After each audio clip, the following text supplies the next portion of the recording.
Oi, gente! Estamos juntos novamente para falar da Campa Jovem. E agora com vocês, nosso irmão Samuel Dinella. Ele vai trazer para você a sua participação. É a sua primeira palestra entre nós aqui no Campa Jovem. Nós já o conhecemos, já temos ouvido outras palestras dele, mas talvez você que está chegando aí, participando, nunca tenha ouvido. Então fica aí esse convite para você ouvir até o final e na sequência ficar ligado no que vem, que são aquelas apresentações e as surpresas que eu tenho para você. Fica com a gente e vai até o final. Não esqueça, hein? Participe com intensidade. A Campa Jovem, um momento de aprender e de se distrair, de se ter um momento de descontração também.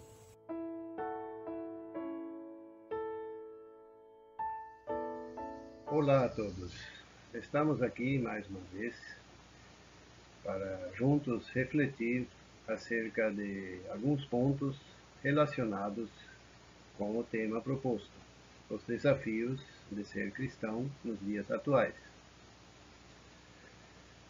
Creio que todos sabemos e já percebemos isso, fizemos experiências, que a vida cristã não é tão fácil, muitas vezes. Encontramos muitos desafios pela frente. Sempre foi assim, desde o início. No entanto, hoje em dia, creio que os desafios são maiores, existem outros desafios que muitas vezes são bastante complicados e bastante difíceis. E nesses minutos a seguir, gostaria de abordar algumas questões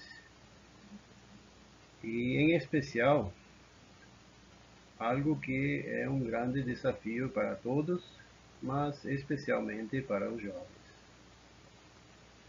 Me refiro à necessidade de tomar decisões na nossa vida. Todos temos que tomar decisões. A nossa vida é feita por decisões. Algumas podem ser simples, algumas podem ser fáceis, porém existem outras decisões que não são tão simples. São decisões importantes que abrangem a nossa vida inteira e que têm consequências de longo alcance.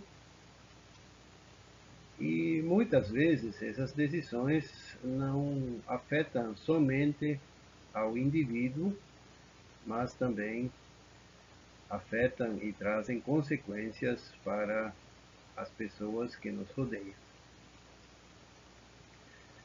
Mas antes de entrar na questão específica das decisões na vida de um cristão, eu gostaria de brevemente apontar para a importância de uma decisão que podemos chamar a mais importante na vida de todo ser humano, onde tudo começará, onde tudo terá início. Me refiro à decisão de receber ao Senhor Jesus como Salvador em nossas vidas. Todo ser humano deve ir aos pés do Salvador, confessar seus pecados a Ele e crer na obra expiatória, redentora do Senhor.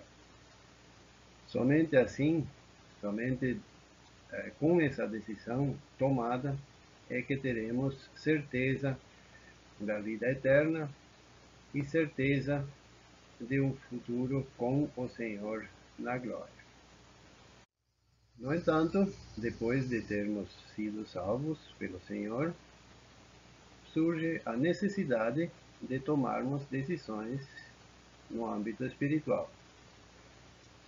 São decisões de suma importância, tais como dar ao Senhor a primazia na nossa vida, isto é, que Ele sempre esteja em primeiro lugar, antes de qualquer pessoa, antes dos estudos, das ocupações, do lazer, etc. Outras decisões também que surgem na nossa vida, principalmente dos jovens, é onde vamos nos reunir, onde iremos nos reunir. Assistir às reuniões, bem como nos alimentar da palavra de Deus, também são decisões que exigem determinação e perseverança. Por fim, uma decisão de muita importância também para esta terra e que precisamos tomar é: com quem me casarei? Quais critérios uso para essa questão? Me deixo guiar pela palavra de Deus, por aquilo que o Senhor estabeleceu, ou sou guiado pela minha vontade? Procuro fazer a vontade de Deus ou meus caprichos? Proponho que nos próximos minutos meditemos juntos acerca de algumas decisões que foram tomadas por algumas pessoas na antiguidade e que possamos refletir e extrair desses relatos algumas lições para cada um de nós. Vamos nos ocupar com algumas das principais personagens do livro de Ruth, do Antigo Testamento. Esse livro poderia até ser chamado de o livro das decisões. A história desse livro aconteceu nos dias em que os juízes julgavam, nos diz o capítulo 1, versículo 1. Por que esse detalhe é importante?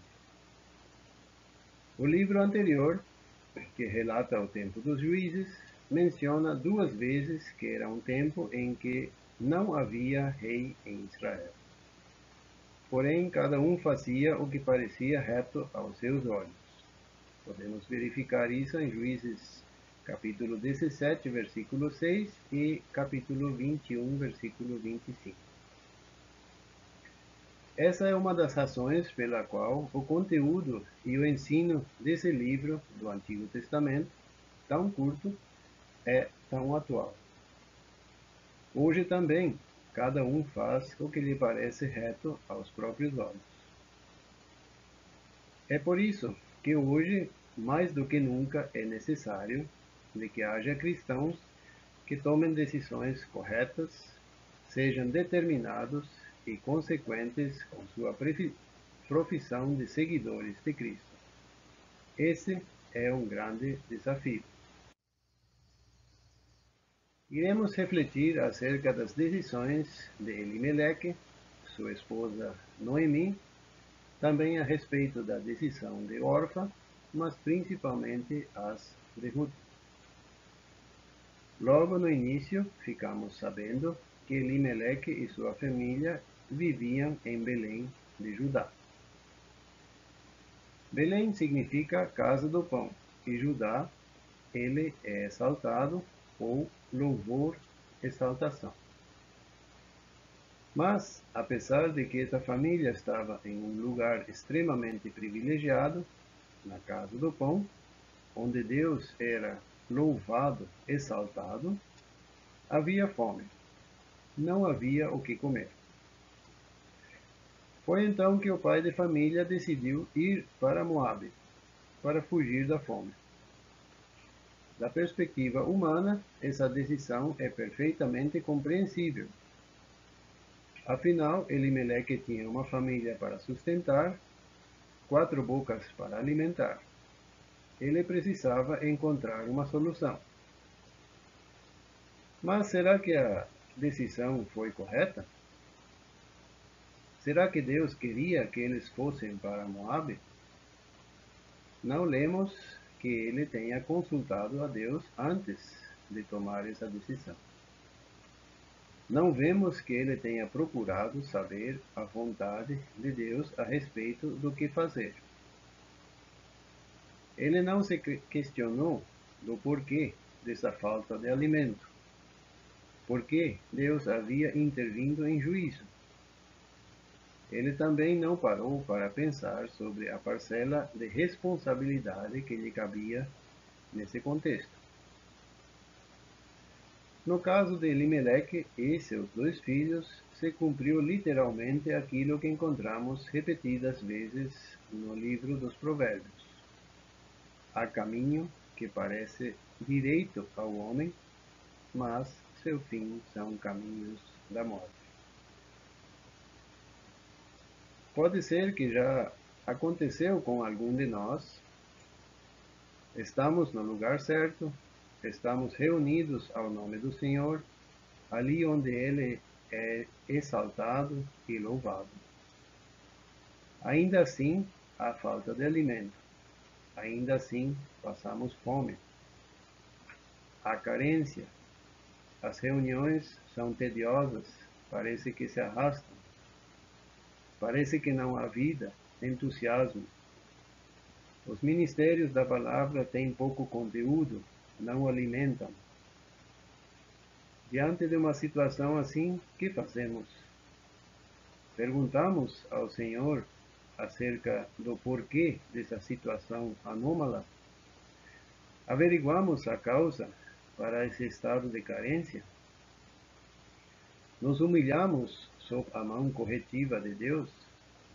Reconhecemos a parcela que nos corresponde, da nossa responsabilidade? Ou talvez olhamos em redor e pensamos: naquela comunidade há um grupo de mocidade muito animado.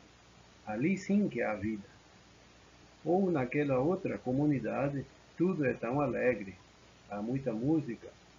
O pastor é uma pessoa muito entusiasta, sabe conduzir os cultos.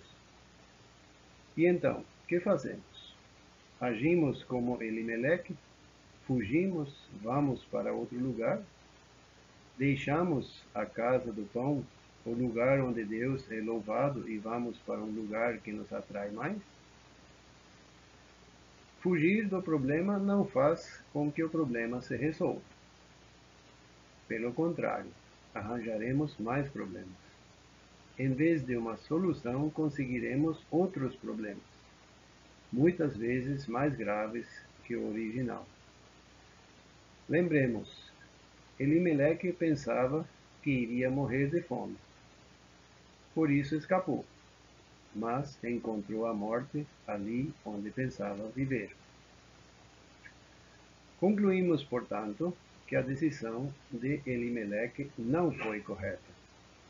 E se nós agimos de modo semelhante, também iremos errar e acarretar sérios problemas para nós e para outros, além de desonrar ao nosso Senhor e Salvador.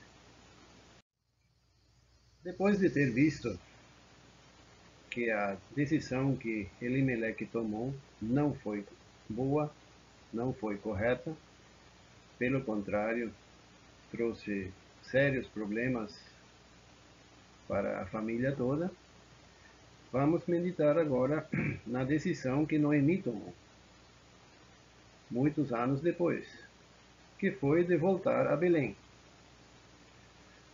No capítulo 1, versículo 21, nós lemos que ela assume toda a responsabilidade. Ela diz: eu parti, eu fui embora.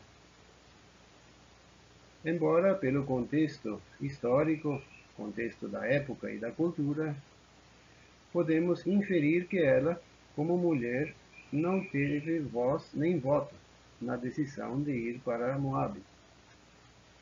É muito provável que o marido tenha decidido assim, e para ela e os filhos só restou segui-lo. No entanto, ao retornar, ela não atribuiu a culpa ao marido ou às circunstâncias. Não, ela diz: eu. Ela reconhece que errou e volta para Belém.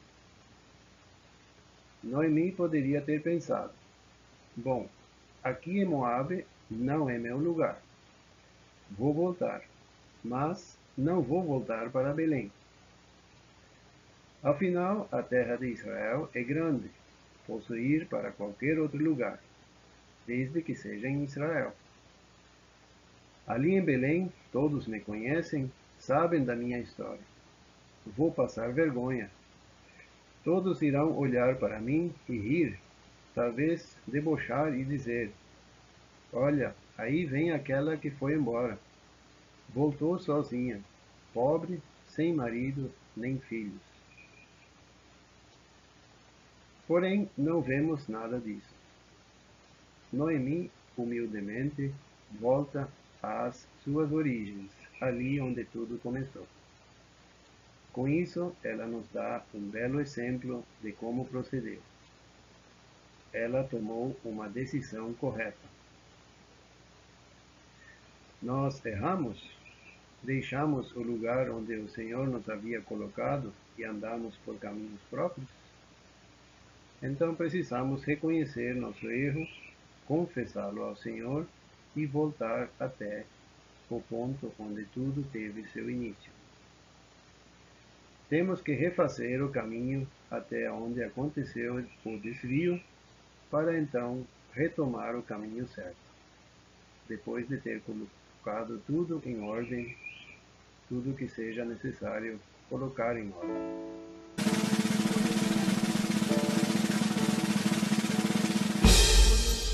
E aí, está gostando da palestra? Ela vai continuar. Após o intervalo, aquelas apresentações que nós temos falado, você fica então com a segunda parte dessa palestra que você tem ouvido até aqui.